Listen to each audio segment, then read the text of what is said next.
Okay. Good morning, colleagues. Can I just formally remind people to switch off their phones if you've got any. We've had no apologies received this morning. And welcome to the Referendum-Bill Committee this morning. This is the second of 5 meetings during which the committee will take evidence on the stage 1 of the Referendum-Bill.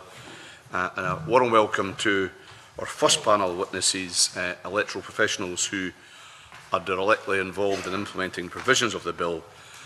Of course, all of the witnesses who are here this morning have appeared before the committee previously in regard to the franchise bill, but nevertheless can I warmly welcome Mary Pitcaithley, who is the convener of the Electoral Management Board, Gordon Blair, who is the chair of the Elections Working Group, the Society of Local Authority Lawyers and Administrators in Scotland, Brian Byrne, who is the chair of the Electoral Registration Committee, Scottish Assessors Association, and Kate Crawford, who is the chair of the Scotland and Northern Ireland branch of the Association of Electoral Administrators. Now, I understand that none of you wish to make an opening statement, so if you don't mind, can I just kick off with some of a couple of questions in regard to the paper you kindly submitted to us.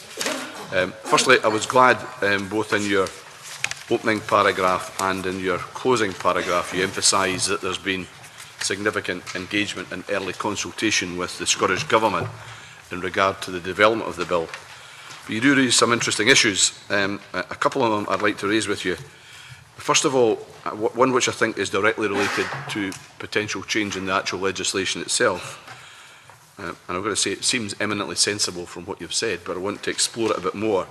The issue of the referendum timetable and the timetable for key milestones as used in election legislation as being a mission that should be inserted in the bill. Would you like to tell us a bit more why that, first of all, why hasn't it happened, or has it happened in previous legislation? If not, why not, do we know? And why you think it would be an advantage to introduce it to this current bill? My understanding is that there has been such a timetable in previous legislation, and it's very helpful for administrators. It's very useful that we have a common understanding of all of the dates and all of the timetable that we get. So in the 2011 Parliamentary Voting System and Constituencies Act, there was a timetable of this nature, for example.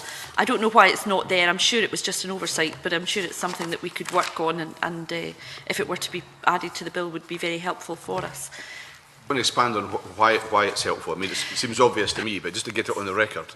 Yes, I suppose it is just about making sure everybody has an absolutely clear understanding of what all of the dates are. If it's not added to the bill, then the board will issue something so that all of the returning officers and DROs have an understanding of the dates. But it's, I just think it would be more helpful for it to be in the bill. I don't know if Gordon wants to add anything to that. Yep. Thanks, Convener. Good morning, everyone. It gives an overview.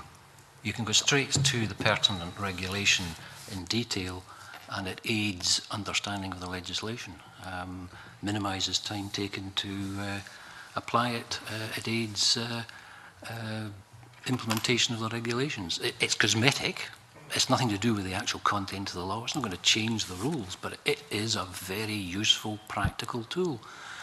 Use that method, or the government could insert Yes. into the legislation a requirement on the Electoral Management Board to issue such guidance. It's not a timetable for absolutely everything. It's the equivalent of what's in the timetable for the parliamentary election rules under the 1983 Act, for example, or as Mary said, the 2011 EV referendum legislation. Okay.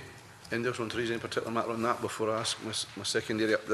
My second issue I want to explore with you, which I don't think is directly related to the legislation itself, but is more about an issue of clarity, is the first point you raise about declaration of results and liaising arrangements between the CCO and the COs for the count to be subject to consultation with clarity on the appropriate sequencing of local and national declarations.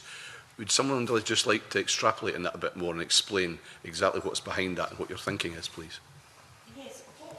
What we're thinking about there is the need for us to be absolutely clear about how we're going to declare the final result? What are all of the steps that will be taken from the point at which the first result is available at a local level to the point where we have the national result? And there will have to be some discussion between the CCO and the various counting officers around the country about the process for doing that. So the board has set up a work stream already which anticipates that that would be a responsibility of ours, and that we'll do some detailed work about how we're going to do that, what systems we're going to use to collect and collate the results, and how we're going to be able to ensure that we're advising the public who'll be glued to their TV screens perhaps, or you know, interested in this process, I'm sure, so that, you know, there is clarity about how all of this is going to happen. So, for example, we used a particular system in the AV referendum in 2011.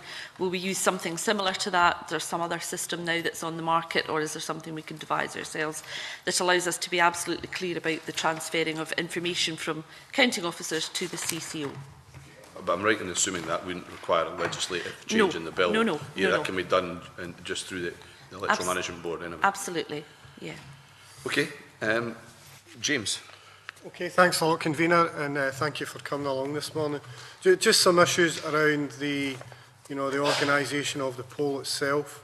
In terms of postal and proxy voting, both in terms of applications, receipt and counting of those votes, clearly one of the things about the referendum is there's going to be a much higher turnout, so therefore the volume of these types of voting is going to be greater than in previous elections. What particular issues do you think need to be taken on board and specifically focused on around postal and proxy voting applications, the receipt of these applications and the counting of the votes? I think two implications. First, one's on registration, and on the registration side, applying for a postal vote. And then secondly, on the counting officer side, issuing those postal votes and returning them and processing them, including the AVI checking, as we call it. But maybe my colleagues could... One particular thing, the postal voting mechanism in the bill is quite traditional, but for the Euro elections there's going to be some changes. So it might be worth looking at whether those changes can be incorporated. The early issue of postal votes, for instance, will happen at the Euro elections for the first time. And if the referendum bill stays a traditional way, then we're going to have to change back to that system, which is more or less one issue of postal votes, not early issues. I'm not really aware. What are the issues around the changes in terms of the Euro election? There's a possibility of issuing to the standing list a little earlier than waiting to the last possible date for applying. It also needs a mechanism for cancelling a postal vote if the person becomes no longer registered. So it's not quite straightforward, but it's been introduced for the Euro elections. I understand government officials are looking at it, but it's worthwhile considering. And is that something that would need legislative change? It needs a change in the legislation, yes. Right, so that's something we obviously need to keep it. We need to be on top of, as this bill goes through the parliamentary process. Yeah. And there's also one minor thing, again, I think they're aware of. On that issue, sorry James, can I just ask, in terms of the European elections and the regulation and the legislation surrounding that, is that already passed through its appropriate parliamentary process at Westminster? No, we've only just got the draft regulations, so we're picking these things up as we go along. The draft regulations were published just a few days ago. Right, can I ask a secondary question to that? What is the timescale for it going through Westminster compared with the timescale of this bill? I think July. Okay. July. Thank you. Okay, and one slightly related thing, I think it's an error in the bill where there is only one cut-off date for application for absent votes. So it's the same cut-off date for proxies and postal votes, and that's unusual. We assume it's an error. It's usually a week apart. Okay, something we can pick up on. Second point, just in terms of the polling day and the organisation in the polling station itself, again, much higher turnout expected, so there'll be a lot more people moving through the polling station. You make a comment in your submission about, limiting the number of, managing the number of people in the polling station. What are the issues around there? I suppose One of our key principles in the board is that there should be no barriers to people who want to vote being able to vote. And obviously a polling station which is welcoming to people and where it's not cluttered, there's no queues, you know, it's obvious to people what the route is, how they get to the ballot box, for example. You know, that's one of our key principles, that they should be able to vote easily when they take the trouble to turn up at the polling place. So we just need to be clear that we're running polling stations which are running efficiently, but which are, you know, going to present no barriers to anybody trying to vote. So, you know, the normal staffing levels might be enough, or it may be that, you know, we may look at augmenting the staffing levels within our polling stations. Those are matters that we'll have to have a look at nearer to the time, I think. So, for example, the Electoral Commission, in terms of the 2011 AV referendum, gave fairly detailed guidance about the point at which you would introduce a third member of the polling staff, so a presiding officer and 2 polling clerks, for example, in a polling station with over 1,000 voters, I think was the rule. It's off the top of my head, I'm not exactly sure if that was right, but you know, those are the sorts of things the board might look at in relation to this as well. Just in terms of, obviously, one of the things that I'm sure my colleagues around the table will share this, that the various campaigns will be interested in, is just what the rules will be in terms of people standing at polling stations or in polling stations who are representatives of the different campaigns, or maybe not part of the official campaign, but, you know, interested participants. What are going to be the issues around rules for management of that? I think the main area of contention, in my experience, is display of political material within the polling place. That's within the building and school playground if you're in a school, as well as the actual polling station where the booths are for voting. There are detailed rules and guidance that are issued at each election, usually coming from the Electoral Commission, but I'm sure the Chief Counting Officer will have guidance for that as well. And that is part of the training of presiding officers at every poll to manage and enforce on polling day. So there should be no political material in the polling place. That's one issue. The other point I think you mentioned earlier was the suggestion in our submission that the presiding officer should have the power to control the numbers within the station, not the wider polling place, within the station. And that's because the number of persons who are going to be entitled to be in the polling station is much bigger than you would have at an election. And given the increase potentially in the number of polling stations because of an anticipated higher turnout, I mean, some people have been talking about 80%, but you're probably better telling us on this side what the likely turnout is to be. But at that level, then we will need to increase the number of stations, I think, and that reduces the space available in buildings, which means you have to control the numbers potentially within the station itself. So those are the 2 main issues on control. Yeah. What about at the actual entrance to the station, which is where the political parties, political campaigns, you know, do tend to congregate? I mean, clearly, obviously, you need to ensure that, you know, voters are able to enter, you know, without any kind of undue interruption. Are there any consideration, just given the interest in all this, any consideration to the issues, you know, immediately outside the polling station? The Electoral Commission has issued very good guidance for polls in the past, and that we would expect to adapt for the purpose of this poll. By adapt, I mean top and tail it. The principles will remain the same. A poll's a poll, in essence, at the end of the day. So I think there'll be detailed guidance, again, available for presiding officers consistently across Scotland.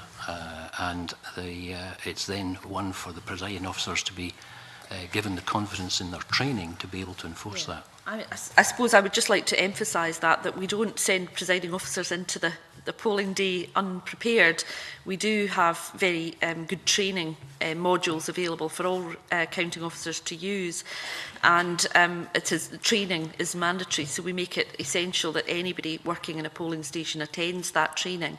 And you know, we've beefed that up quite a lot over recent years. Something that used to be fairly perfunctory is now quite detailed, can last a couple of hours, and people sometimes have quizzes to answer and are asked randomly to give answers to questions and deal with incidents that they might encounter on the day. So we try to do as much as we can to ensure that people feel well prepared for this. Inevitably on polling day, the phone does ring with either a presiding officer saying, having a bit of difficulty here, people aren't doing as they're told, could you come out and have a word, or with the people who are being asked to move away from the front door complaining about the fact that they're being asked to move. So it's you know, it's one of those no-win situations, but we do manage these. Undoubtedly there are little incidents that happen all over the place, but the board's interest is in ensuring that there's a consistent approach across the country on this, and a single set of guidance is usually most helpful in that respect. I've got a number of people who I think want supplementaries, so when I ask you, just confirm it as a supplementary, otherwise I'll need to come back to it. Linda, you indicated first. Yes, it is, yeah. I'm just quite interested, following James' questioning about the different language that is being used and what it actually is that you're suggesting that we do here, because you know, in the written submission it says the PO should be given power, which would suggest to me that you're looking for the bill to be changed so that there's something legislatively there. And then in discussing, we were talking about guidance. So can we clarify what exactly you're asking the committee to consider in this regard, and what is the precedent, what's already there? Because much as we folk who hold round polling stations should know all these things, perhaps we're sometimes the cause of that presiding officer phoning you. If I could answer that, Convener, the bill would need to be changed to provide the presiding officer with the power to control. That's not in legislation for elections, but the reason that we're suggesting that is because the persons who are entitled and under the bill to be in polling stations includes people who have never had the right to attend before in elections, and it's that difference that we're picking up on and suggesting that that be included in the bill. So that's a legislative change. The other matters that Mary was talking about is guidance, and that legislation's fine. The Chief Counting Officer will have powers to issue guidance or direction if required, and that is both. And on guidance, there will no doubt be consultation, not just with practitioners, but if there's a political element to it, with political parties as well, before that gets pushed out the door. That clarifies it. Thank you very much. Just and then Stuart McMillan. Just a very brief question that may actually be a wee bit too obvious, but I thought it worth asking anyway, and that is in relation to this expected increase in turnout. I mean, are there discussions going on currently about the need to perhaps expand the number of polling stations from the normal numbers? Because, you know, there may be traditions in some countries where people queue up for the polls, but it's not a tradition in this one, and I would hate people, you know, to walk away and not cast their vote just because it was a little bit more difficult. Share that concern. There's absolutely no way that we want to hear of any stories of people having to queue or having to or getting fed up and leaving. That would not be acceptable. So we will be looking very carefully at what the projected turnout figures are when we decide finally how many polling stations to have. You know, one of the concerns that we would have is around space. But, you know, better to open up another room in a school or to use a different place rather than to have too many polling stations crushed into the one place. So we have sort of rule of thumb in terms of how many voters you would normally have using a station. And that would be based very much on what we expect turnout to be as well. So those are matters that are under consideration. The other point about that, the other side of it, I suppose, is that if there is a significant increase in the uptake of postal voting, and we see that rising all the time, then that would suggest fewer people using the polling station on the day. But that would be balanced by perhaps a higher turnout than we've had recently. Yeah, I think we've still got a couple of other supplementaries. Stuart McMillan and Stuart Maxwell, I think, had a supplementary. At least I think it was Stuart. Yeah. Thank you, Convener. Just it follows on from that particular point regarding the space. I can think of at least one polling station that by the time you actually have in the polling places, sorry, by the time you have in the booths and you have in the staff, if you have about 3 or 4 people in that particular room, then they're bumping into each other. So in the guidance that you're talking about, would you be suggesting that each individual polling station must be at least a minimum size? I don't think we've looked at the issue of, you know, square metres per station or whatever, but certainly we do. There is guidance about how a well laid out polling station should look, and how you control people coming in, getting their paper, being able to put it in the ballot box without having to zigzag around the room, or, you know, potentially get confused as to which box to put it in, for example. So there is guidance about laying the room out, and I would expect returning officers, counting officers to be very clear about the fact that, you know, they shouldn't just be cramming another station into a room that potentially isn't big enough for that. If I can sorry, to briefly add, I think for planning purposes, we're going to have to say we estimate or plan for X percentage turnout. Let's take 80% for sake of argument for the moment. Sorry, excuse me. We then should review in each area our polling places and the number of stations. We then need to look at each of the buildings that we think are going to be under pressure for space. And we then have to see whether we can use, as Mary said, other rooms in the building. If that's not possible, then do we increase the staff? And that might be a route to solve it, in that you could hold through an additional staff stewarding and steward people into the station and while they're queuing at the door in some corridor or whatever, if you have no other alternative. But polling places and stations come in all shapes and sizes. And absolutely not, no. And you know, one of the concerns is around having the right number of polling stations and identifying the polling places in the right place to suit voters. But that's a matter that we keep constantly under review. So, you know, for example, planning for an 80% turnout, I think in the last election I planned for a 70% turnout. In the end I didn't get that, but I'm an optimist at heart, yes. But I felt it was a bit risky to plan for anything less than that. So, you know, I wouldn't want you to think that just because turnout is maybe around 50% and it suddenly is 80%, we actually planned for probably between 70 and 80%, I would imagine most of us do anyway. So it's not going to be a huge difference in the planning that we would have. But, you know, but obviously we don't want, we absolutely do want to avoid the sort of issues that you've been raising. Well, I've got to shoot Maxwell. Can I just dig a bit deeper on that? Because how you must go through a process about how you make this assessment in terms of turnout. What sort of factors do you use, and how soon before the elections, as it's been in the past, or the referendum, do you make that assessment? I mean, I think every returning officer would make that assessment for themselves, because turnout can vary quite significantly, as you will be aware. Where there's traditionally a high turnout, then, you know, maybe it's going to be even higher. Where there's traditionally a low turnout, maybe it'll also go up quite significantly. So we're just, at the moment, I would imagine, basing our planning on what we read in the press, what we hear, what we anticipate ourselves in terms of level of interest. There's no scientific way of doing it at this stage. Much can change in the next 15 or 16 months. There's also, if I could just very briefly, we engage with the political parties and candidates, no candidates this time as such, but in briefing sessions before the poll, and that's usually about January when we kick that off for a May poll. So we would wind that back forward from the September poll next year, and we get feedback. They will come back to us and say, I think you haven't got enough stations here or there, and we ask, well, why? And they say, well, turnout we expect is X. That's part of the information gathering that would inform us at the end of the day.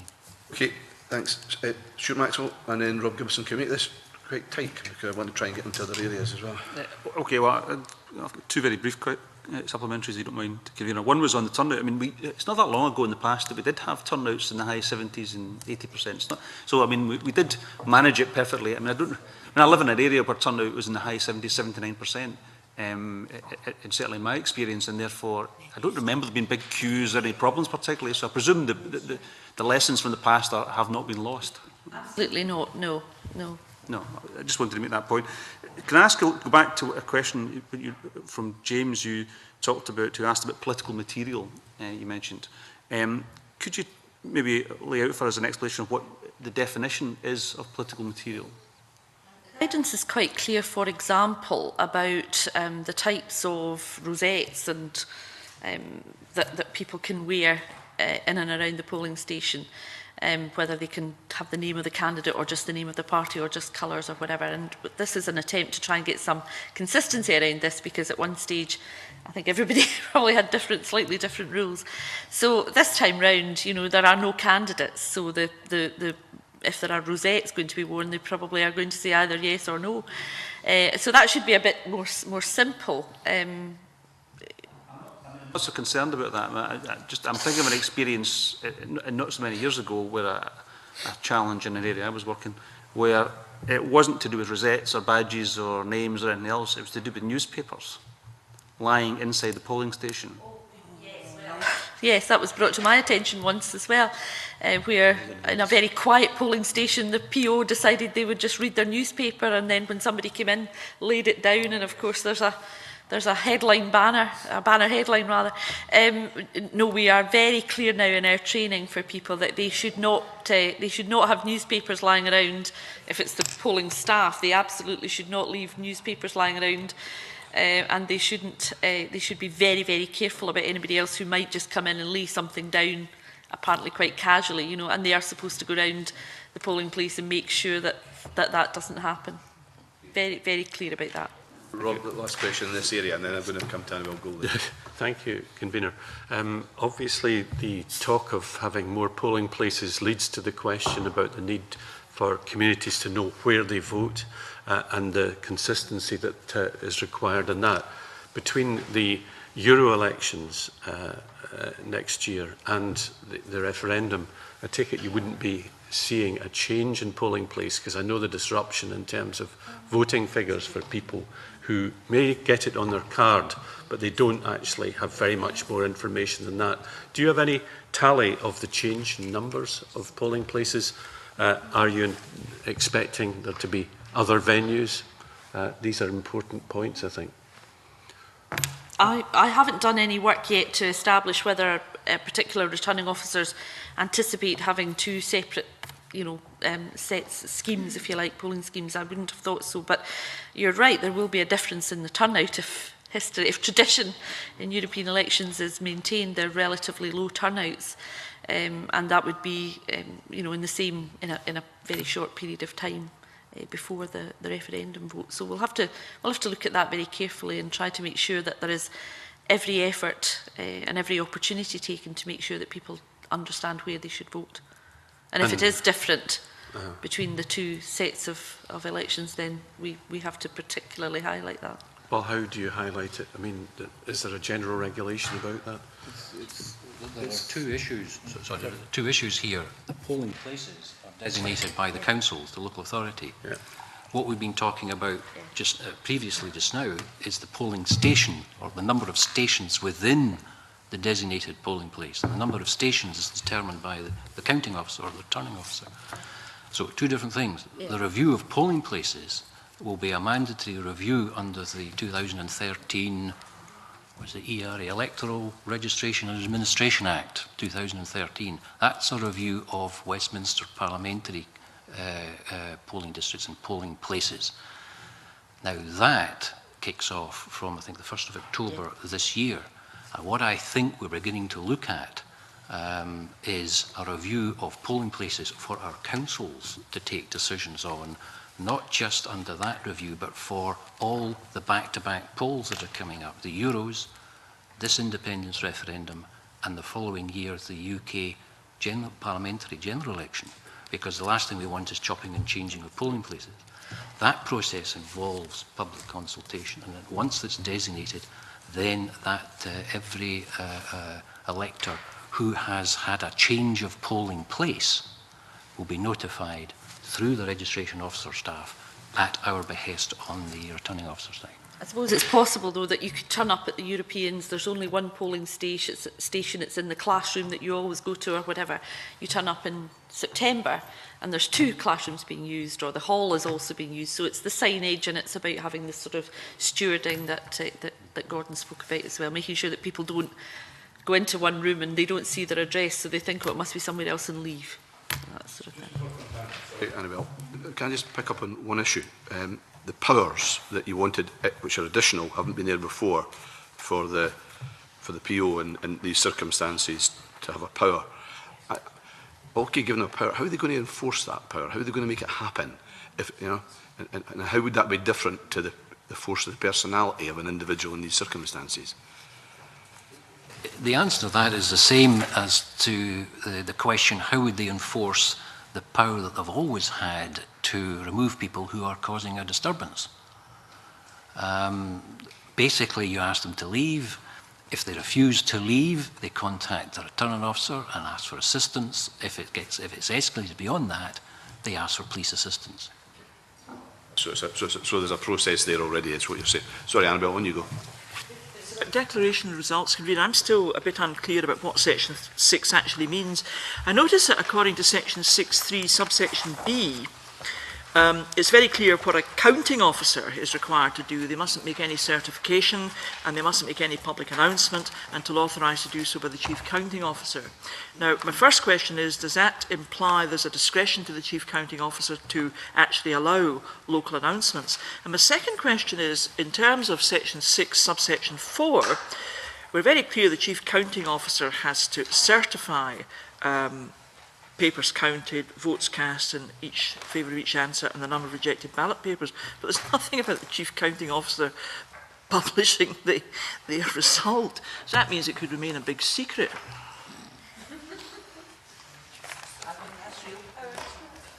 I'm not going to tell you.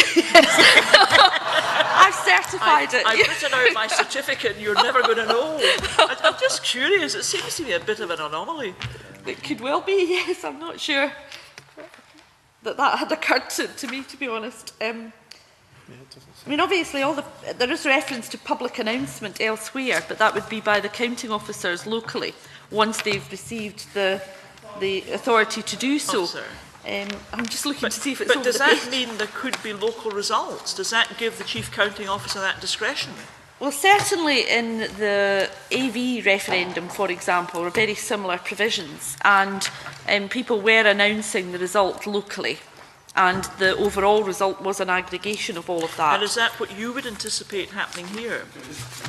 It's because if you look at page 66 in Schedule 3, declaration of results dealt with separately.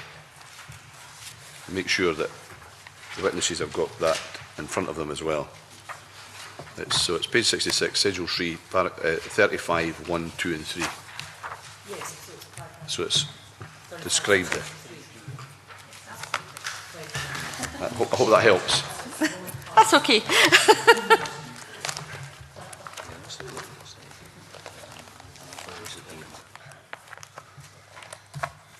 Thank you. Are we content? Now they're getting you want to have a look at that and come back? That clarifies, perhaps, the obligation on the Chief Counting Officer at the end of the day. What it doesn't make clear is whether we anticipate local results being declared. And I think we need to clarify that. Absolutely. Okay. The bill as it stands does not require a local declaration. If that were what was desired, then I think that would need to go in.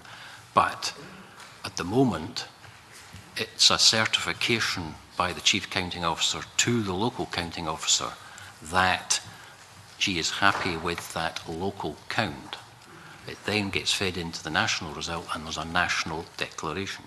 At some point, we as local counting officers will require to ascertain that what we are certifying to the Chief Counting Officer is in fact not going to be challenged locally. And that's where the guidance will come in from the Chief Counting Officer as to how we go about that. Because clearly the bill is designed for a national result declared first before any local. different to the evidence I remember, if my memory serves me correctly, that we took during the franchise bill, because I remember officials telling us quite clearly that was their original intent, but they intended to change it to allow for local results because you couldn't contain it anyway because of the modern media. And I think we need to get clarification around 35(2), because it says when authorised to do so by the Chief Counting Officer, the counting officer must, and then goes on to say, make a declaration of matters certified in section 6(2)(b). And if I understand it rightly, 6(2)(b) refers to the local decision making. Yes. Yeah, locally.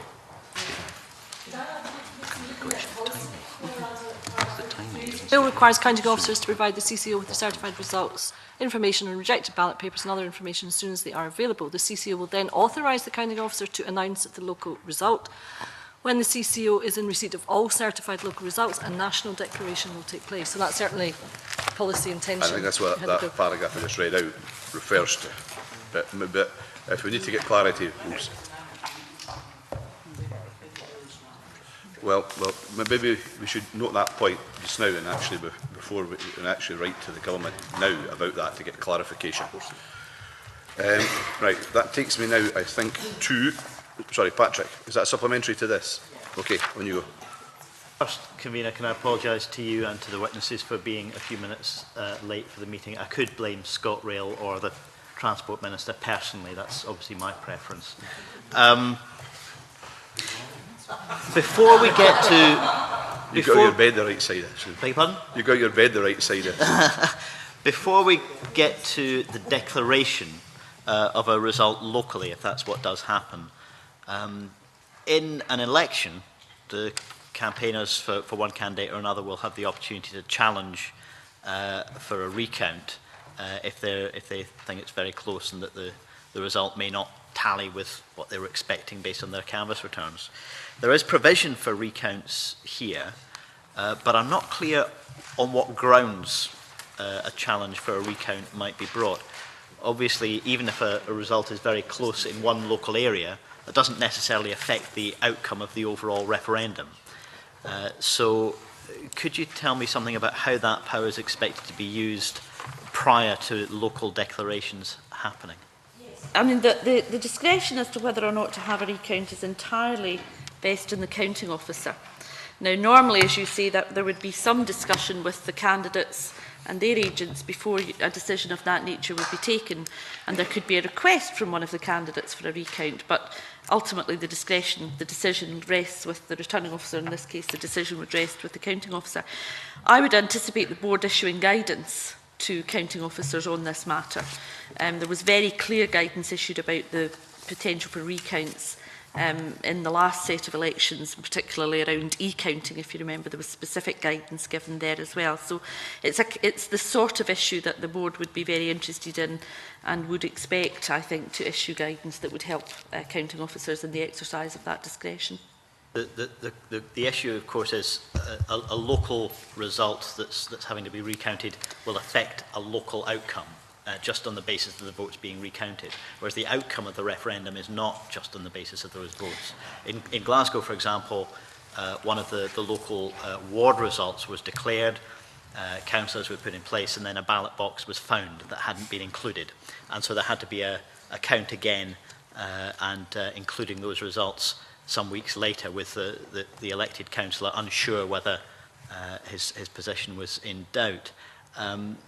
What's the process for deciding how relevant something is to the outcome of the referendum? Well, Absolutely. I mean, you have to be clear about this before, because anything can happen. It could look as though there's a runaway result on one side's favour, only for it to change as the count goes on. So we absolutely have to treat each count as a discrete count in terms of whether or not it's accurate and it's accepted and it's certified as accurate.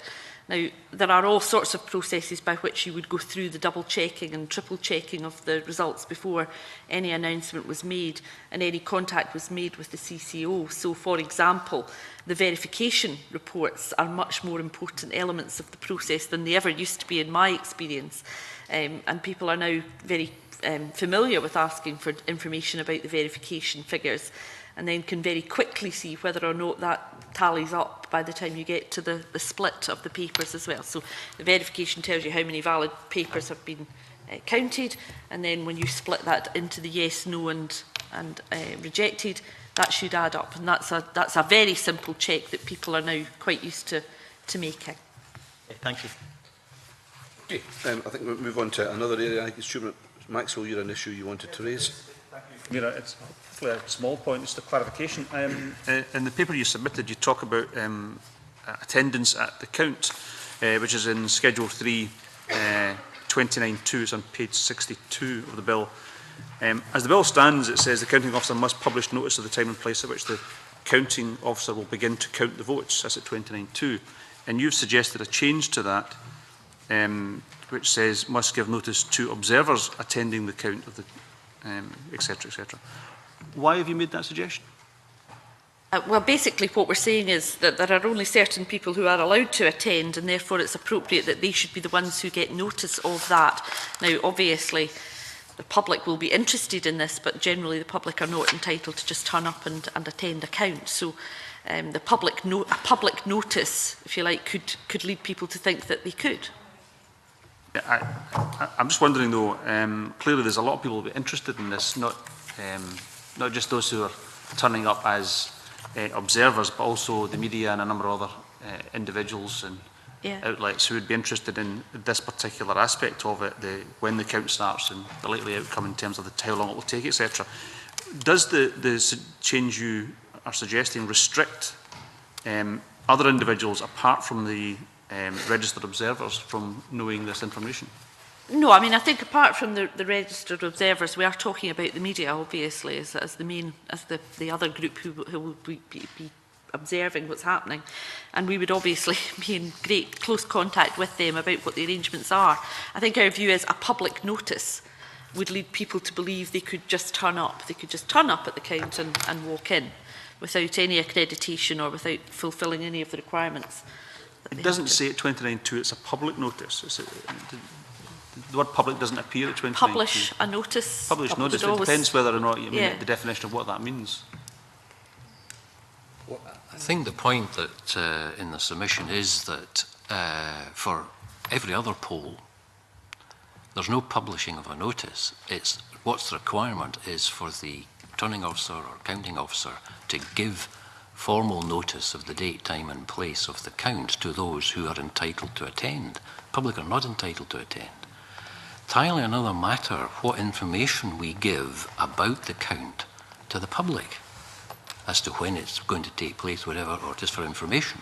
But we don't see that it's a good idea to publish a notice, which is to the public, by definition of English dictionary, I think of the word publish. The difference between giving notification or publishing a notice, I suppose. So what we're saying is, what's good for the previous polls, why not have the same for this poll? That's where it's coming from, no more than that. So they have to follow that up, I think. But I mean, at least that clarifies what the point is. Thank you.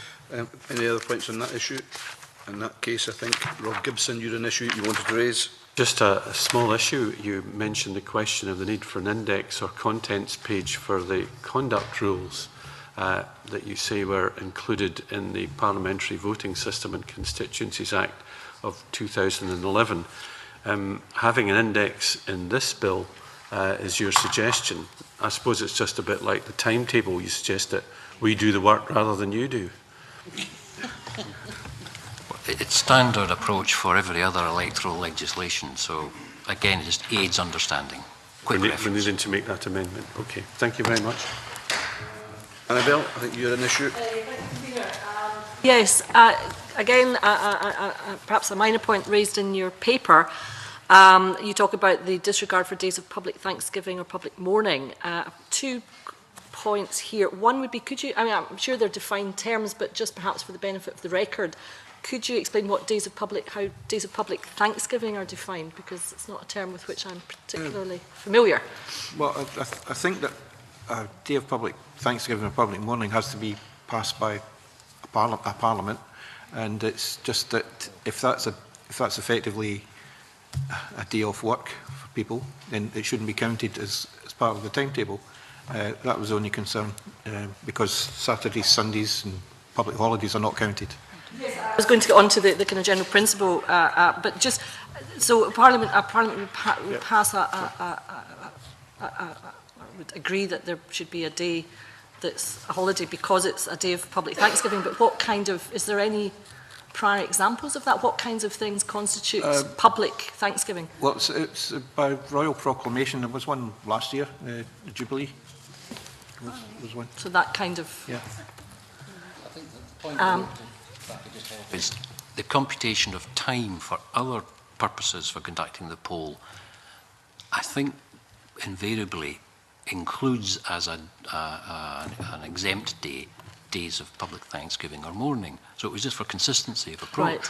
Because one of the traps you can easily fall into is missing a day that you're not supposed to count in fixing the timetable. And that can be very, very crucial. Well, I would say... Well, just for consistency. No, I appreciate the point. As in a previous life as a practicing solicitor, you know, counting the days was always a very important part of the case file. In terms of a Parliament publishing a day of public Thanksgiving, is that something that the Scottish Parliament would have power to do or not? I think it's royal. I think it's actually done by royal proclamation. Trying to say that. Excuse me. Royal proclamation. And in terms of the President, then, your position is that this would, the express provision of a disregard for such days is the norm, yes. And you feel that it should be included in it. Okay, thank you. Drawing that out, that helps actually explain the situation. Does anybody else got any other questions they want to raise of our witnesses today?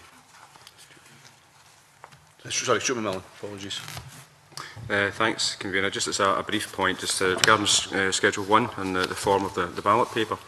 You raised the issue regarding the official mark, with that being on the back as compared to the front. You suggest that it's, in terms of the time taken to turn it over, is that the main issue regarding the ballot paper and the official mark? Yes, that's the only issue we have. Right. Yeah. Again, the norm for ballot papers is the official mark on the front. And it's more easily spotted, and that's one of the reasons you have to, well, one of the things you have to check for a good vote at the count is that it's got the official mark. In case there's any bogus papers being slipped in by somebody, whatever. That makes it easier. That's where we're coming from. Okay, thank you. Rob Gibson. Thank you. It was a supplementary, Convener, to the remarks of Annabel Ewing. If we publish a timetable in the bill and a day of public Thanksgiving or public mourning crops up, is that something which could, interrupt the actual timetable as we have it in the bill?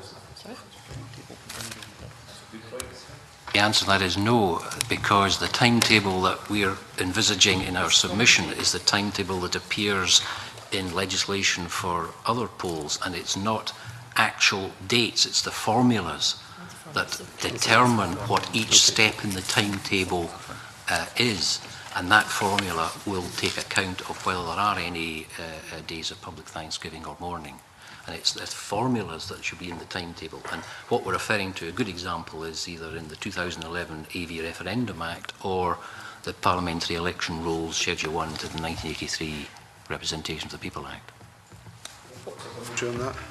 What would be the implications? If you look back at 1997, one of the things that happened during that referendum was the death of Princess Diana, and then obviously there was a very kind of public funeral. What would be the implications of something like that happening that we hadn't planned for?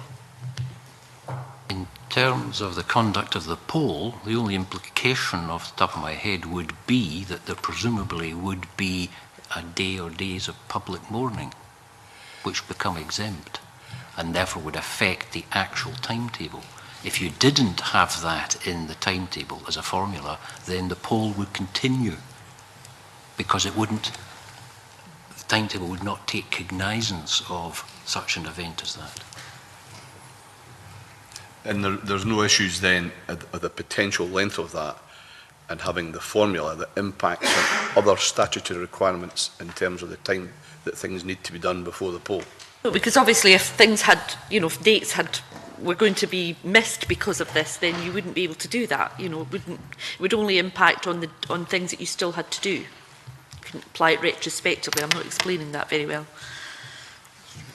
Stuart. Yeah, for absolute clarity, if such an event occurred, not a week or a fortnight or 3 weeks in advance of the poll, but right in front of the poll, effectively the days of mourning or days of public thanksgiving, on the same days of the poll itself, how does that, what happens then? There's a in the bill for if that happened. I'm pretty What sure is it? there is. The mechanism is that Parliament would decide whether to postpone. So the Scottish Parliament decide whether to postpone the whole poll? Yeah, I'm pretty sure that's there. I think it would be useful, I'm glad we've drawn this out, because I think it's one of these matters we'll need to discuss with the government, whether or not, and I think it goes back to the question, one of the questions I asked actually, whether or not it's best to put this in statute in terms of a timetable, or for the electoral management, or for the government to put in statute a requirement for the electoral management board to produce such a timetable, which would give us, which would produce more flexibility. So I think that's just something we need to think about in terms of where we end up. And if you want to go away and consider that and come back with some further thoughts about it, I think that would be helpful. Any other questions at this stage? Okay, can I? Sorry, Annabelle. It's a provision about destruction of copies of the polling lists in Schedule 2, that's at page 45, and the apparent creation of an absolute offence if anybody hangs on to their copy of documents beyond a year. Is that a normal provision? It's at 53, page 45.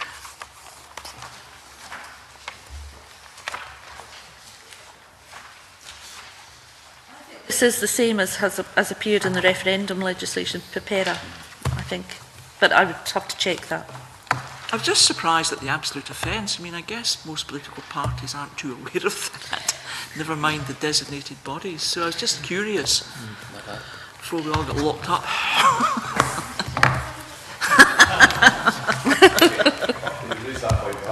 Come back to us and your views on that issue, because it's obviously something you need to consider. Okay.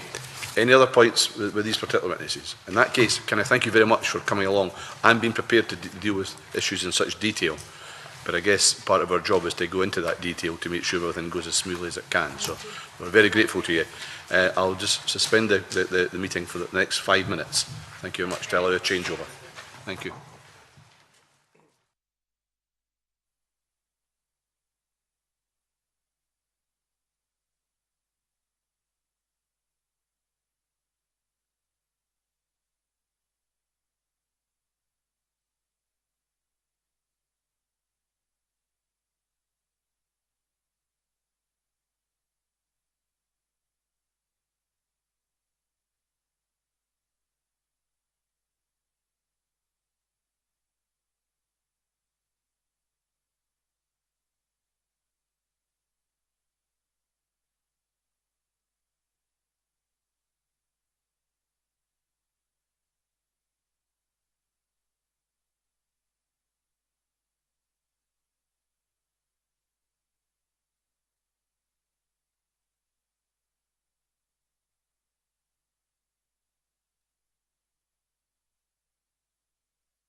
Okay, we're ready to reconvene the process of the committee's evidence-taking session this morning, and for that purpose I would very much warmly like to welcome the second panel of witnesses we have today with us, two distinguished legal academics.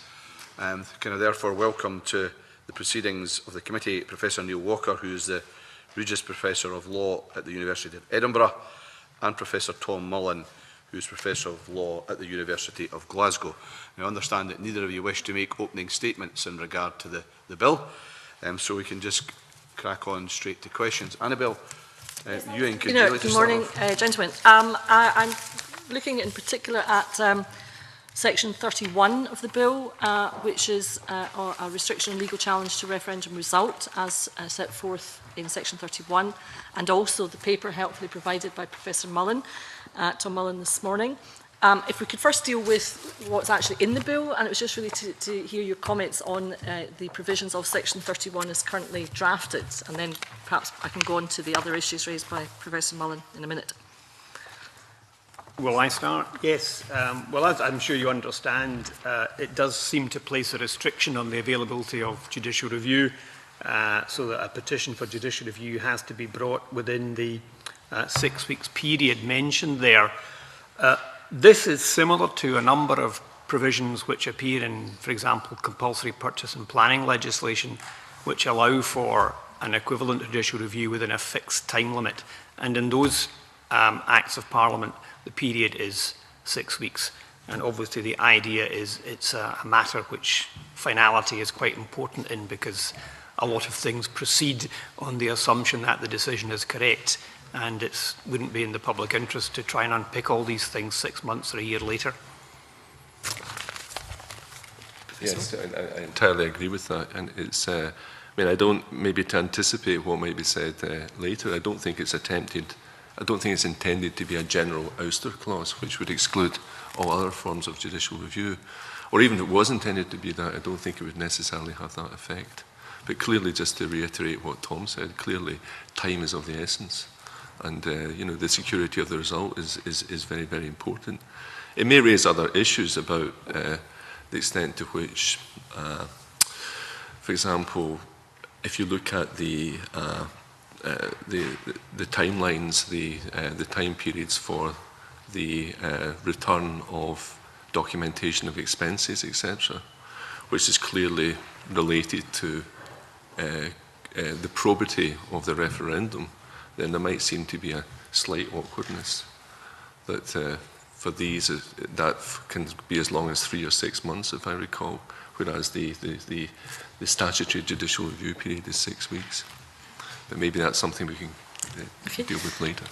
Just, if I may, just on that, the issue of timing, when we heard last week from the Dean of the Faculty, he thought that the period of 6 weeks was out of kilter and that it should be 3 months, but I see in Professor Mullen's paper that, and indeed what you've said this morning, Tom, that you cite precedent where 6 weeks is the period. Could you perhaps clarify? I think he was referring to different legislation where a 3-month period had been used, and I think the 6 months, or sorry, the 6 weeks has been, as it were, copied from planning compulsory purchase legislation. I suppose the question for the committee is, you do want a time limit in the interest of finality. It's just what is the most appropriate time limit, A, in the interest of finality, and B, to pick up the point Neil made that you wouldn't want it to be too short because information might not be available within the 6 weeks period that you would need. Mm-hmm. Yeah, no, I agree with that. I think the Dean was also referring to other draft legislation where the idea was to move towards a general time limit of 3 months, which may be more appropriate in other cases, but to reiterate the point here, in this particular context, time is of the essence. Thank you for that. And moving on to Tom Mullen's paper, which I assume that Professor Walker has had time to have a look at. So it's the wider issue of challenge. And I mean, what I would have thought as a lawyer is that any bill is potentially subject to challenge on a whole series of potential grounds, because the bill, you know, a piece of legislation sits within the legal system of the country, and therefore that is to me axiomatic. And I just wonder if you would care to comment on how, why is this any different in the sense that this bill sits within the legal system of the country? Yes, potentially people can challenge things. Yes, there are remedies, and quite speedy remedies, in terms, I would have thought, for example, of devolution, taking it up as a devolution matter, going straight to the Supreme Court. I mean, why is it seems that, there's a kind of difficulty being raised here that perhaps is not reflecting reality on the ground, albeit it's a very interesting paper, but perhaps you would care to comment on that. Well, I think what the bill is doing is imposing a time limit. It doesn't seem to, as it were, try to stop people absolutely from challenging any particular decision that relates to the referendum, but it does impose a time limit. And the background to that is there isn't currently a time limit for judicial review in Scotland, although there is in England, and that's what Neil was talking about a minute ago, that there is a proposal to impose a time limit within Scotland of 3 months. But at the moment there is no time limit, although there is a background principle that undue delay might lead the court to refuse a petition. And as I said, the reason for the time limit, I think, is the desire for finality and that everyone can know what the referendum outcome was. Apart from that, it doesn't seem to restrict the grounds of judicial review that you could use to attack any decision. Yeah, it's probably worth pointing out that, first of all, it doesn't restrict the grounds, but secondly, the restriction in terms of time seems to be specifically related to any proceedings for questioning the number of ballot papers counted or votes cast. You can imagine that there might be the possibility of questioning the probity of the referendum.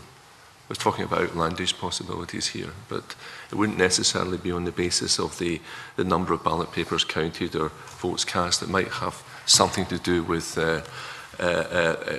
gross breaches of the expenditure guidelines, etc., which didn't actually have an effect on the votes cast, but nevertheless might lead to a question about the probity of the overall process. So in that situation, which I think is pretty outlandish, but then you wouldn't necessarily be restricted to the 6 weeks guideline, 6 weeks limitation. If I could come back, Convener. I think, Professor Walker has described it as a nice outlandish possibility, and I think when I read the paper, that would be my conclusion. I say my colleague was being outlandish. No, of course, and I wouldn't dare say that to Professor Mullen, whom I have known for many years. But when I read Section 31, I didn't in any way feel that it was excluding any other remedies at law, because it can't. I mean, you can't. I mean, well, I guess you can seek to do anything, but it might be quite difficult to do that. I mean, do you feel that there should be some provision in the bill to that effect, or what? What's your position? Not necessarily. I mean, you're saying it can. Well, then we get into very technical questions of what's possible here. It is possible to have a so-called ouster clause, which tries to say, look, the courts are excluded except in these very, very particular circumstances. Then we get into very, very abstract constitutional debates about how easy or how effective ouster clauses are, because judges are notoriously jealous of retaining their own jurisdiction over these sorts of questions. So even something which purports to limit or oust the jurisdiction of the courts won't necessarily succeed. Having said that, I don't think that's what the draftsmen are trying to do in this particular case. I think they're just trying to say, look, there's a time limit for certain types of challenges to the probity of the referendum. Yeah, I should add that the paper I submitted wasn't intended to be a criticism of the bill, simply a question of pointing out the legal implications against the background framework of judicial review, so that it was clear, because it had been indicated in advance that the committee was interested in the question of judicial review. Thank you. And if I may, one more question at this point, Convener. Again, on Professor Mullen's paper, so 2 points that also struck me. One is the clarification that election petitions under the 1983 Representation of the People Act, People's Act, are available only to challenge the election of a candidate and not the outcome of a general election. And the other point that I thought was of interest in particular was the conclusion, if you like, that even if in the unlikely event there were to be a challenge on wider probity grounds, nonetheless there was a feeling that the likelihood of any successful challenge, taking into account irregularity at one polling place or whatever, could affect the overall outcome, and that therefore the likelihood of any such a challenge being successful, I think Professor Mullen termed remote. So I don't know if either gentleman would wish to pick up on those particular aspects. I think one point I would make, and I think it was a very interesting aspect of my colleague's paper, that the fundamental difference with the Representation of the People Act, which is implicit in what you've already said, is that there you're dealing usually with a general election which is made up of 600 and odd or whatever local elections, and so you actually have the intermediate sanction of questioning the result of any of the local elections. Whereas here you have to go straight to the nuclear option of questioning the result of the referendum in general. You can't question the result of any particular part of it. There may be criminal offences, etc. There may be other legal process. So you are left with a situation where your hands are tied in terms of the remedies available. You either question the result of the referendum as a whole, which is a very big question to ask, or you go down a more technical path of the various criminal offences, etc., etc. There's no intermediate path. The reason I'm saying that is that that's why then it's worth pausing and reflecting upon whether and the extent to which there could be any grounds for challenge other than simply about the computation of the votes, etc., etc. But I agree with my colleague that it seems very, very unlikely. Professor Mullen's got anything to add to his paper? Nothing more to add. Yep. Just before I move on, can I just be clear? You're not suggesting, paper and all the evidence which we just heard, any changes to the bill at this stage on that regard? No, I think it's a well-drafted clause. Okay. And the other area earlier that was explored as well, you're not suggesting any changes there either to the bill? I wasn't. What was the other area? Section 31. Yes, no, we're not suggesting. No. You're content with the way the bill's drafted? Yeah. Yes. Okay, thank you. Stuart, on that point as well, I think, and then I'm not sure, Patrick, would you use a supplementary? I'll come to Patrick, then to Stuart. Okay, thank you. The paper, when it discusses other possible grounds for challenge, which wouldn't be time limited by this 6-week limit, mentions Watkins v. Wallace, the situation where the allegation was, and I think it was found to be the case, that Phil Wallace had made false statements about another candidate. Can I suggest that, given the conduct of political debate about Scottish independence, it's not quite so outlandish to suggest that noses might be sufficiently out of joint that a similar complaint would be made.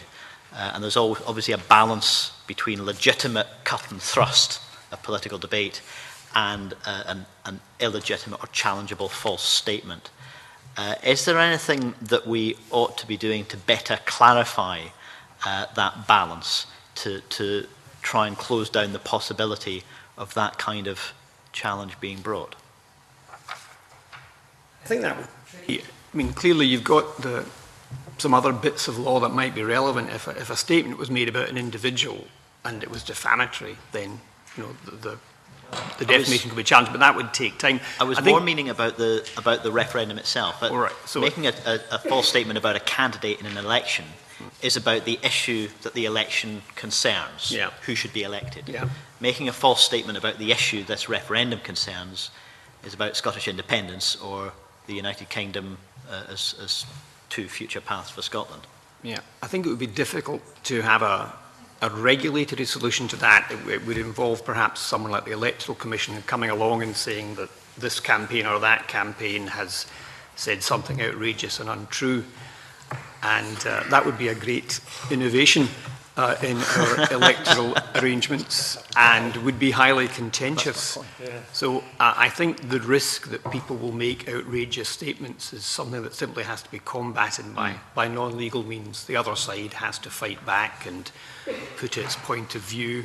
And if there are any neutral, if there's such a thing as a neutral person out there, they might contribute. But I think any attempt to try and regulate that distinction between legitimate debate and, as it were, unfair and false statements is not feasible. And I also just wanted to ask about legal challenges in relation to Purda. Are we coming on to that later on? Mm-hmm. Okay, I'll come back with a separate question then. Sure, come back to the I mean, I think, I entirely agree with Tom, but I think it's an incredibly difficult thing to regulate if you ever would. I can't imagine how you would regulate that. It has to be part of simply the cut and thrust of debate. But I think, imagine you either regulate it preemptively. Who's going to do that? You know, who's actually going to basically go into the ring and separate the parties and say you're not allowed to say this? You know, and anyone who did that, their neutrality would be compromised. Or you do it after the work, after the fact through the judiciary. And again, I think the judiciary would be incredibly and rightly loath to be second guessing. Or at least you time limit it in the same way these other grounds have been time limited. Yeah. But well, I think whether it was time limited or not, it's the sort of question, you know, which judges would see as being effectively non-justiciable. You know, it'd be very, very difficult to say. That's not what happened in the Willis. Yes, okay. In that particular case, yes, it could. No, you're right. There is a possibility at the margins that it could be justiciable. I can't imagine it happening here. Okay, I think I've got a number of supplementaries, so if when I call your name, if it's not a supplementary, you make it clear so I can come back to you later. Stuart Maxwell. It is a supplementary, convener. Just to follow on from, you mentioned earlier about the 6-week deadline, and you mentioned that it was kind of, you thought it was being taken from planning law, I think was what you mentioned earlier. But in your paper, Professor Mullen, you talk about the AV referendum and the Government of Wales Act as examples where the 6 weeks was used. So I'm just wondering, does the fact that the Scottish Government effectively is following that precedent, is using previous electoral legislation as following that same or very similar route, does that not limit very severely the possibility of the risk of challenge to the result? I don't think it makes it less likely that, well, I mean, I suppose the longer the limit is, perhaps the more likely the challenge is, but the likelihood is if there's a serious upset about the conduct of the campaign or the count, that's going to emerge right away. So I don't think the fact that it's following another statute precedent is going to make too much difference to the likelihood of a challenge. So is it the case then that, in your view, that the kind of level of severity of the examples of problems that might arise in such a thing would be so obvious that, you know, 6 weeks is a sufficient timescale to actually allow people to make such a challenge? I think so, especially bearing in mind that it's 6 weeks to get your case into court, and then it won't be heard, so you've got a bit of time to do the necessary investigation beyond the original investigation. Okay. You would agree with that? Okay, thank you. Tavish, you're a supplementary as well. In 2000, Bush versus Gore was determined by the Supreme Court. That, you are, I'm sure, about to tell me cannot happen here. The court will not determine this referendum. I think you go first. Well, no, it's highly unlikely. It's highly unlikely. I mean, you have this situation in Section 31. So obviously, it's there. It's a technical possibility. Now, the thing about Bush versus Gore was that also there's a whole range of circumstances there which are highly unlikely to be replicated.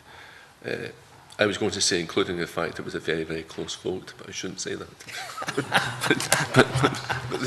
but it was an incredibly close vote. Yeah. And not just as a close vote, but if you think about the American system, it's a close vote where, because of the Electoral College, a significant and telling percentage of the Electoral College depended upon whether a few more votes were valid in Texas or not. We don't have that. We have just a basic kind of aggregative mechanism where you add everything up. So that's one set of circumstances which make it very unlikely. Also, the Supreme Court saw itself as having a much broader judicial review function there, I think, than would be the case in this particular context. That's perfectly helpful. The other question I was just going to ask as a supplementary too is, I take in the answer you gave to the convener earlier on, you consider the 6-week period to be appropriate? Yeah. Yes, I do. Yeah. Okay, thank you. Tricia? Thank you, Convener. Good morning. I had read this with interest, but I hadn't actually planned to ask you a question about it. But I think, given Patrick and Tavish's questions, I would like to just clarify for the record, and that's the issue of who might bring a challenge. Now, I realise that Professor Mullen's paper helpfully suggests that the person raising the petition must have sufficient interest in the matter to which the application for judicial review relates.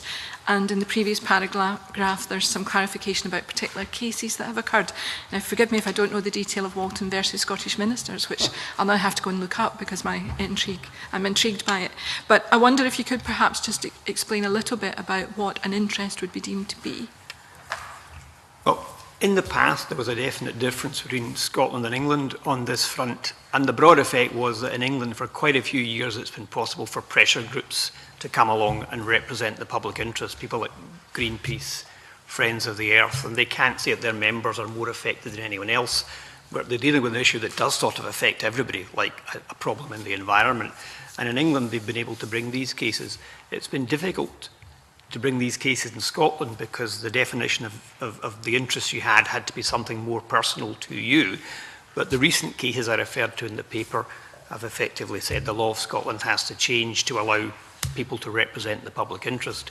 So perhaps somebody who was neither a member of a designated organisation nor a campaigner, but who had some sort of public interest role might come along and suggest that something had gone wrong.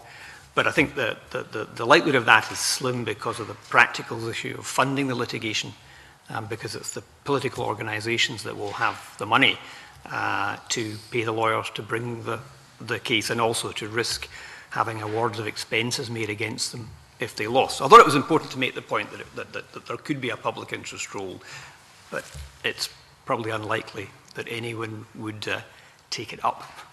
I think so. I mean, I agree with that. I mean, I think practically it's very unlikely, but this is precisely the kind of situation, the kind of legislation, the kind of case for which you need public interest litigation, or the possibility of public interest litigation, because it's precisely the sort of case where you can say, okay, everyone does actually have a stake in this. People do have a distinctive people have an interest, and people should have a right to engage with that interest, regardless of whether or not they can prove that's a distinctive interest or a deeper interest than anyone else. So I think the general thrust of the case law towards a more liberal approach here is a good thing, and it's not a bad thing that it raises this possibility. But I agree with Tom with Professor Mullen that practically speaking, it's very unlikely, given everything else, that the challenge would come from that, but from that quarter. Who can tell? I'm also intrigued by something that Professor Mullen alluded to there in his answer. Would I understand you to be suggesting that a member of the public with some sort of standing would be able to take forward such a case potentially, but that one or other of the campaigning organisations involved couldn't, because they wouldn't really be seen as being acting in the public interest, but perhaps in their own specific interest? The public interest is in effect an add-on to having a personal interest, right. So the campaigns already have sufficient personal interest. Right. That's fine. Thank you very much for that. As I've done already, and as Tavish just did, can I just clarify, following that particular discussion, that you're not suggesting on this occasion any change to the legislation as a result of that discussion? No. Okay. In which case, it takes me to James. Okay, thanks a lot, Convener. Can I talk about the issue of spending limits, particularly in relation to permitted participants? The way that this has been set out by the Electoral Commission, certainly in relation to designated organisations and political parties is to try and set a level playing field. I wonder if there's a potential loophole around permitted participants who are allowed to spend up to £150,000. You know, is that an opportunity for a designated organisation or a political party who have reached their limit to, you know, look for a permitted participant as an outlet for, you know, surplus funding? So how, you know, is that a loophole, and how can that be regulated and controlled? Let's start here. I mean, I think it comes back. I noticed in your discussion last week, you had a discussion about top-down versus bottom-up models, and on the one hand, there is a value in having as precisely a level playing field as possible. On the other hand, there's an argument for saying that there are so many voices in a referendum debate, and these voices don't necessarily divide into two obvious camps. They do, in the final analysis they do, but there are many, many voices. And one of the ways in which you reflect these voices is to have a category of spending for those other than the designated organisations and the political parties. And I think there's a little bit of a trade-off there between these two ideals, between these two goals. I actually like the approach which is taken in the legislation, which allows for other permitted participants. And I accept that if you have other permitted participants, you know, funding to up to, is it 150,000? Then yes, somebody sitting with a calculator at the end of the day might say there's a little bit more money, a little bit more oxygen of publicity went into one side rather than the other. But by the same token, it also allows people who perhaps don't want the debate to be dominated by the political parties or the designated organisations, or who don't like the way in which the debate has been dominated by these parties, to say, okay, here's another perspective, here's another agenda on the referendum debate. I think, on balance, that is a good thing, and I think the legislation strikes a good balance that way. Yeah, I agree. I understand what you say in terms of people who, you know, don't see themselves as attached to any of the, you know, official campaigns or to the political parties. But what about someone who tries to use this, you know, for the purposes of taking funding from either the designated campaigns or the political parties and using it as a channel to support their political objectives? How do you ensure that permitted participants are genuine permitted participants who are looking to have their voice in the debate heard, as opposed to being, you know, a kind of front organisation for one or the other groupings?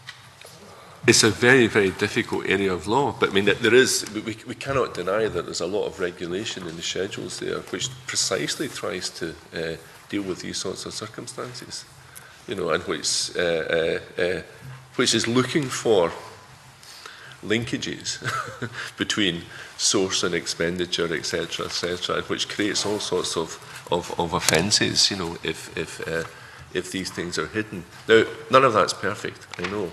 I think often the case might be that what you're talking about is a situation where it isn't so much clandestine front organisations, it's close ideological fellow travellers, you know, who perhaps, you know, are quite close in terms of their objectives, etc., etc. Now, what can you do about that if you have people who are quite close ideologically, but nevertheless see themselves as representing a different strain of opinion? Then I go back to my original point. I wouldn't necessarily want to try to stop that. I can see there are difficulties, though. Yeah.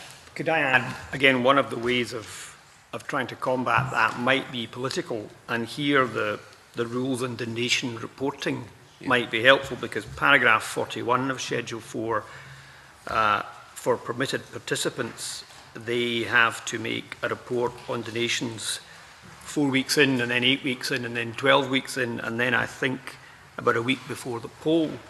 And that shows up who's giving donations. And so if you thought that, you know, organisation A was really organisation be wearing a different hat, that the donation trail might help to substantiate that case.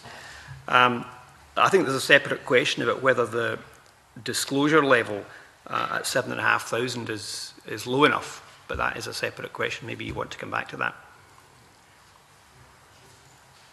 And just clarify on that point again then, in terms of the issues that James has raised under permitted participants, your argument is that the schedules have enough safeguards in them, or as safeguards as good as you can get in the circumstances to make sure that abuse wouldn't happen, or do you think there are any ways that the schedules could be improved? I think there's a case for lowering that trigger for reporting a donation to below 7,500. It could be quite a lot of substantial donations of several £1,000s, which would not have to be disclosed through paragraph 41. Okay, that's helpful. Patrick, do you want to, is this a supplementary in this area? Or yes. And then do you want to, once you've exhausted that, go on to your PERDA issue as well? Okay, thank you. Well, in relation to expenditure limits and donations, we've already had some controversy about this area way before the spending limits and the rules kick in. There may be more of that to come. Do you see, and some of that relates to self-imposed rules that the two campaign groups have adopted, but which differ from one another. I think each has a valid case that its self-imposed rules are the right rules. But do you see a case either for ensuring that there's an earlier period for limits on expenditure, or for trying to get some kind of shared position about the rules for donations between the two campaign groups early on, so that we avoid those kind of differences of opinion? Do you want to start with? I think the question of earlier rules is a real minefield. You know, I mean, I think so. What we have is that we have the referendum period, 16 weeks. You know, within the and this is one of these situations where when you look at it initially, you think the whole prepare a schedule, the whole idea of how to regulate referendums, which is taken on more or less in this bill, might be inappropriate, because most referendums are dealing with more particular issues such as AV, where there's less of a public investment, there's less public knowledge, it's more likely to be a short, sharp campaign, and therefore having a short, sharp period of regulation of finance might be suited to that. And clearly that's not the case here. Clearly what you're talking about is a fundamental issue, an issue which has people know about, have views about, an issue which has been bubbling under in Scottish politics for many, many years. It really is comparing apples and oranges to see this is like the AV type situation. Having said that, if you go the whole hog then and say, well, how you should deal with that is to regulate it from day one, then I think there are all sorts of problems there. I think it would be a minefield in terms of the claims and counterclaims which would be constantly being made in the context of this. You know, I already think to some extent that the referendum debate isn't necessarily enhanced by all the legalisms associated with it, and I think that would be made worse in this situation. I also think it would probably be effectively uncontrollable, because effectively everything, you know, you know this better than me because you're politicians, you know, everything at the moment is the subtext is the referendum debate, is the question of independence, etc. So I think, you know, we're better to leave it as we have it. You know, the 16 weeks is perhaps a little bit too short. Main campaign organisations have agreed self-imposed rules, yes, about where they accept donations. Well, from, that's is there a case for ensuring that those agree with each other? We have the same rules applied to both sides. Well, I might argue. I think what I might argue there is to say that, well, that actually becomes part of the political cut and thrust as well. You know, and it certainly has been. And so those who have more self-discipline rules, let's say, actually start with some kind of advantage there. And these things have been well publicised. So I think better just to leave it that way. I don't know if my colleague agrees. More or less. I mean, I think it probably is better to leave it roughly where it is, on the understanding that, of course, a significant amount of expenditure will occur before the regulated period starts. That's inevitable. But there are a lot of potential difficulties with extending that period further. Okay. And also, I think, I mean, I'm not, without getting into the, obviously there's a million different opinions on this, but I think most people around the table would agree that for something as important as the Scottish independence referendum, it is better to have a longer period. I know there's a lot of disagreement about how long a longer period should be, but it should be a significantly longer period given the significance of the issues involved. And I think to try to regulate from day zero there is just impractical. Given the importance of the issue, some would argue that we should do everything we can to reduce the power of millionaires in the whole debate, but that would get us into a whole other area. You're going in, I think Stuart McMillan's got a supplementary in that area. So a very brief one, just if it were to be extended, would you see that the 16-week, would you see that actually having some type of confusion element regarding the European elections, which are also going to take place next year? Yes, probably. Yes, that would be a complication. Yes. No, you're right. It's weeks is it before? These. Because that's also due to take place at that time. Yes. Okay. I would just say, all else being equal, 16 weeks might not be the ideal period, right. But the practicalities are that we have a timetable in Scottish politics, and the European elections intervene. I think can I come back on the millionaires point, because it's I mean, it does relate to a broader question about public financing, the possibility of public financing of the referendum. I can imagine situations where one might be extremely concerned about the asymmetry of resources between the two sides, and where you might want to do certain things like provide public funding, etc., as a way of resolving that. I actually don't think, I might be naive, I don't think this is that situation. I think, you know, because there may be different levels of money on either side of the debate, but there's still a significant amount of money on either side, and there's a significant opportunity for all sides of the debate to get their opinions and their views across. So I don't see this as a situation where millionaires can buy the result. I just don't see it in these terms. But I think you have to look at these issues one by one, and I can imagine other circumstances where that might not be the case. So certainly, given the way the issue is reported in the press, sometimes I'm always amused to read how much money the Green Party will get to spend on this referendum. My instinct would always be to reduce the amount of money that's being spent rather than bringing everybody up to a higher level.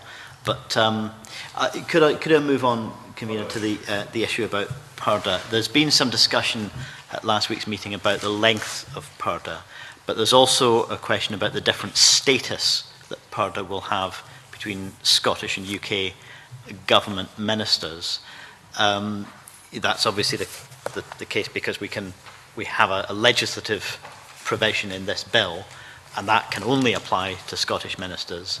I've been reminded that although that legislative Purda period isn't in place for UK ministers, it's included as an agreement in the agreement between the two governments. And it comes back to this question about potential legal challenges after the fact. If, for example, we had a public exchange of views, a bit of cut and thrust in the run-up to the referendum between the two governments, each taking a position on an issue, which some might regard as breaching the protocol of Purda.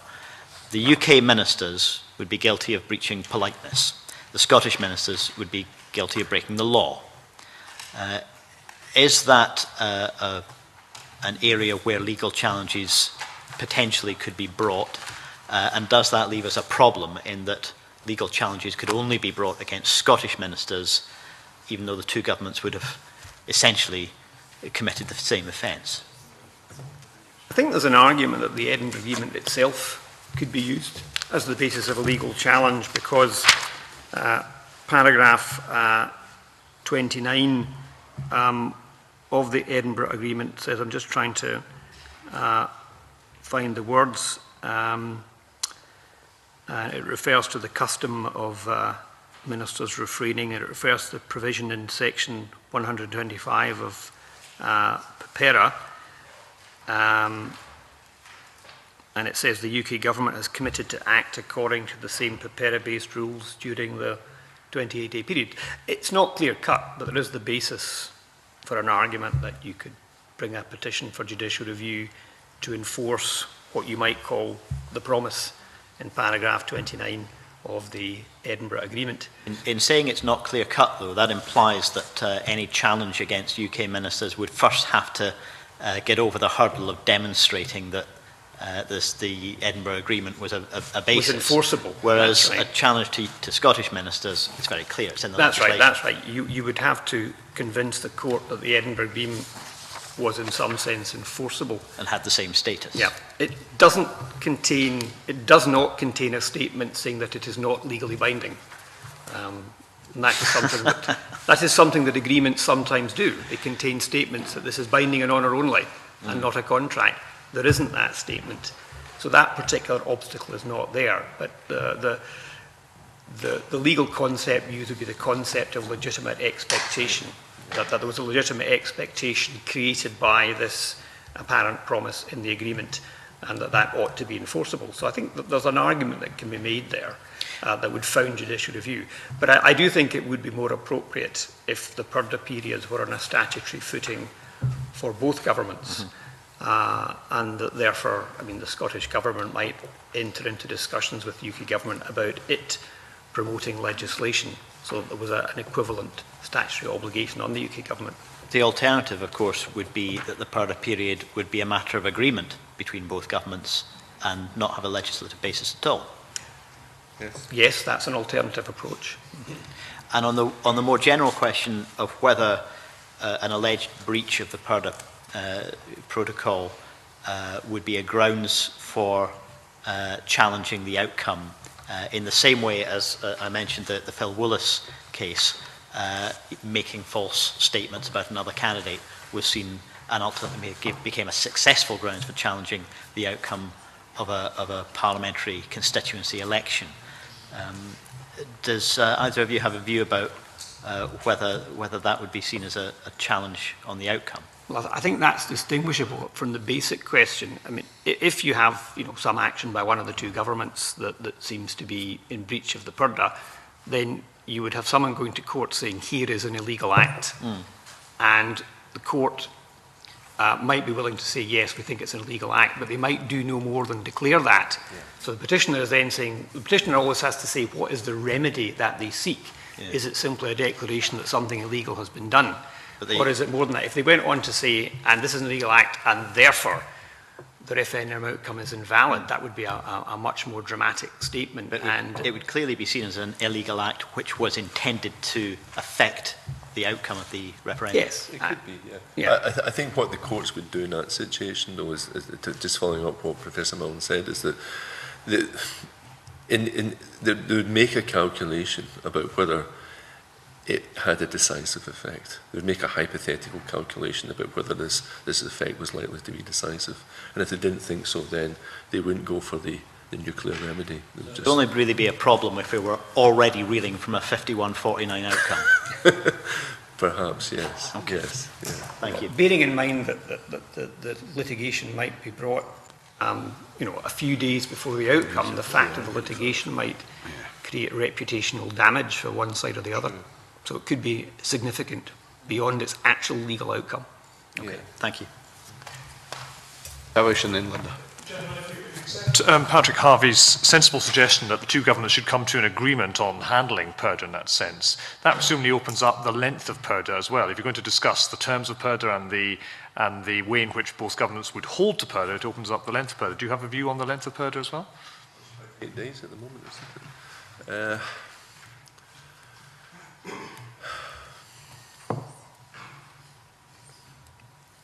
I think that's also a tricky one, because the argument that you want to try and stop improper influences in the outcome suggests a longer period, but there are a whole variety of practical objections to a long period, because everything that the two governments done could be picked over and arguments be produced as to why this was a breach of neutrality, and it might impede, for example, the making of policy statements. The government might make a policy statement and the other side might say, that policy statement is a disguised attempt to influence the outcome of the referendum because you said this, this and this.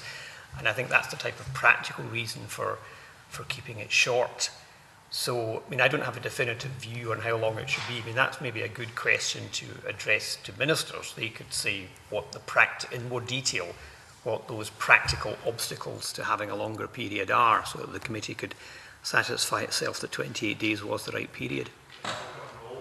Want flexibility and freedom to do anything. Believe me, I've been a government minister, and that's what you do. You can at least them asked to list the number of concrete difficulties that would arise, and there are some. Yeah. Okay. But also, I mean, the member, compared to most situations like this, there is a kind of equality of arms, you know, because both parties, provided both parties are held to the Purdah limits, both parties are in a position to manipulate, both sides are in a position to manipulate, so to speak. And so it's, whereas often in that situation, you might have, you know, where only one party is actually in a position of government and can therefore do this kind of thing. But I take your point, but to test it properly, you need to ask both governments what would be the practical objections to a longer period of agreed Purdah between both governments. Yeah. That would be the fair question to ask. Yeah. Yeah. Okay. Thank you. That's helpful. Linda? Yeah.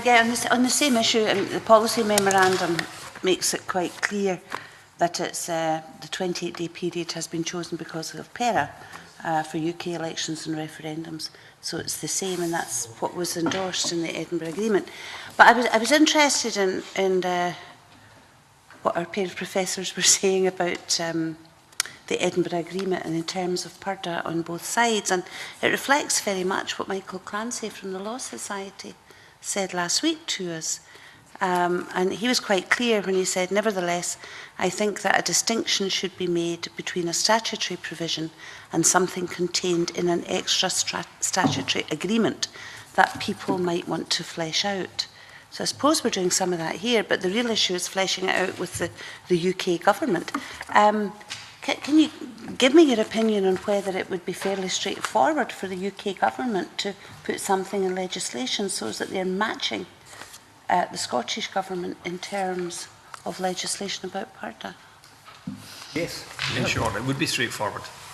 It's really a matter of political will. Right. Yes, okay.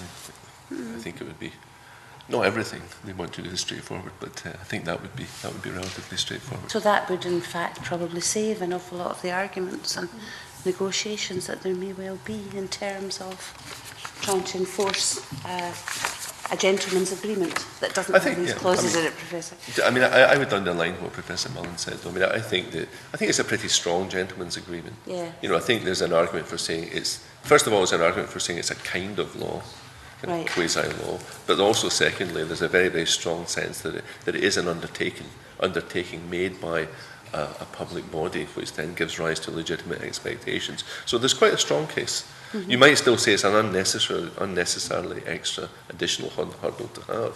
Mm-hmm. And also, I hadn't thought of Patrick Harvey's suggestion that the other way is to equalise down rather than equalise up, and simply take it out of the legislation here. Mm-hmm. Because let's get this issue of the kind of law thing sorted out. It's the first time I've heard a description about a kind of law. I mean, there's either a law or it's not. Well, it's either in statute or it's not. We can give you 4 days on that question. Yeah. It's either in statute or it's not, I should say. So, in terms of the Edinburgh Agreement, though, well, it might be used as a mechanism that someone could employ to take another individual into legal process. Yes. What's the chances of that being successful? I think the chances of that being successful turn much more upon a substantive question of whether they can actually show that there's been a breach of the Purdah.